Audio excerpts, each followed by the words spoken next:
मोदी जी अपनी सैलरी का क्या करते हैं? एक मैं आपसे ये पूछना चाहती हूँ। दूसरा, आपकी माँ आपको बड़े प्यार से पैसे पकड़ाती हैं, आप उन पैसों का क्या करते हैं?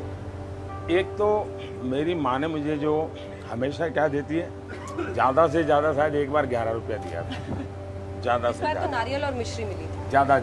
लेकिन एक बार उसने मुझे 5,000 रुपये दिया। अच्छा, 5,000 रुपया। तो मैं सरप्राइज था जी। तो सुबह मैं जन्मदिन था तो माँ को मिलने गया, तो उसने मुझे 5,000 रुपये दिए। मैंने कहा माँ क्या बात है?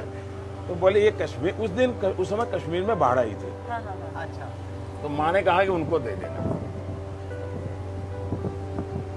तो मैं इन पैसों को कहीं ध्यान तो नहीं रहता, लेकिन दे देता हूँ, फिर बता देता हूँ कुछ कर लेना। आप हैरान हो गए, मेरे जेब में कभी पैसा नहीं होता है। मैं कभी बहुत परेशान हो जाता हूँ। तो हर एक बार मैं कहीं गया तो कोई कार्यकर्ता रिसीव करने आएगा, मेरे पास पैसे नहीं थे। जो रिसीव करने वाला आना था वो बेचारा पहुंचा नहीं। मेरे पास पैसे नहीं थे, जहाँ जाना था उसका पता नहीं था। ऑटो रिक्शा को पैसे दूं, क्या करूं? मैं खड़ा रहा बड़ी देर तक। जब वो आया तो बाद में उसको लगा कि तो मैं चला गया हूं, तो मैं प्लेटफॉर्म पर बैठा रहा। 2-3 घंटे के बाद मेल बैठा, तब जाकर मैं पहुंचा। पैसे वैसे रखता नहीं मैं। आपका बेस्ट फ्रेंड फॉर लाइफ कौन? BFF? जब मैं संघ का काम करता था तब एक लक्ष्मण राव जी नामदार करते थे, वकील साहब हम कहते थे, जिनके जीवन पर मैंने किताब लिखी है। तो मेरा मन करता था कभी कि मैं उनको कहूँगा कि ऐसा हुआ। लेकिन मेरे जीवन का एक नियम है जो शायद आपके दर्शकों को भी काम आ सके। जीवन में एक व्यक्ति ऐसा होना चाहिए, उसको पता नहीं होना चाहिए कि आपके जीवन में उसका वो स्थान है। आपके मन में अच्छा विचार आया तो भी बता दो, बुरा विचार आया तो भी बता दो, अच्छा हुआ तो भी बता दो, कुछ भी मत छुपाओ।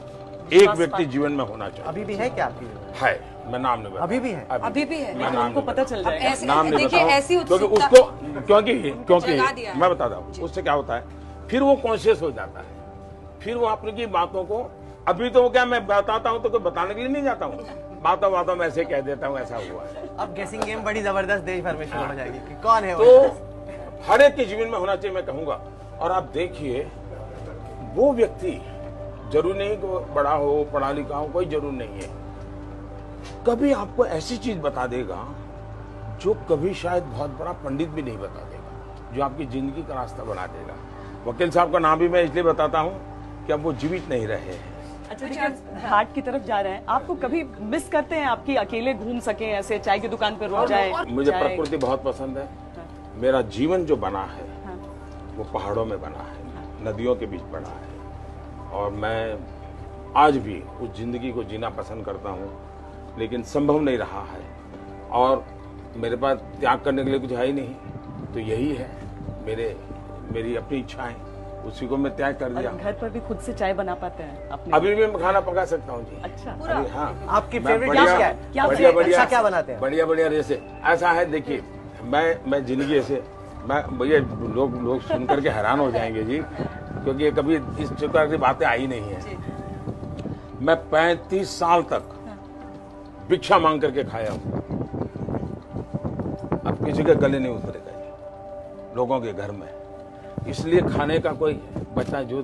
अच्छा, मैं कभी बता करके नहीं जाता था, पढ़ा है तो खाता था, वरना चला आता था, ऐसे जिया हूँ। लेकिन कभी दफ्तर आ जाता था और रात देर से आया तो खिचड़ी बड़ा सरल होता था, खिचड़ी बना देता था। 4:30-5 बजे उठना, पूरा दफ्तर में झाड़ू लगाना, पोता करना, फिर सबके लिए चाय बनाना, और 5:20 को सबको उठाना।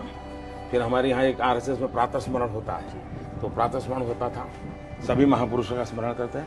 फिर सबको चाय परोसता था, उसके बाद शाखा चला जाता था, फिर आकर के सबके लिए नाश्ता बनाता था। तो पोहे वगैरह बनाना मुझे बहुत अच्छा आता है। अच्छा। सबको मैं खिलाता था, और फिर कोई 10 बजे स्नान करता था, फिर मैं डाक पढ़ता था, अखबार पढ़ता था, और फिर किसी के घर खाना खाने के लिए चला जाता था।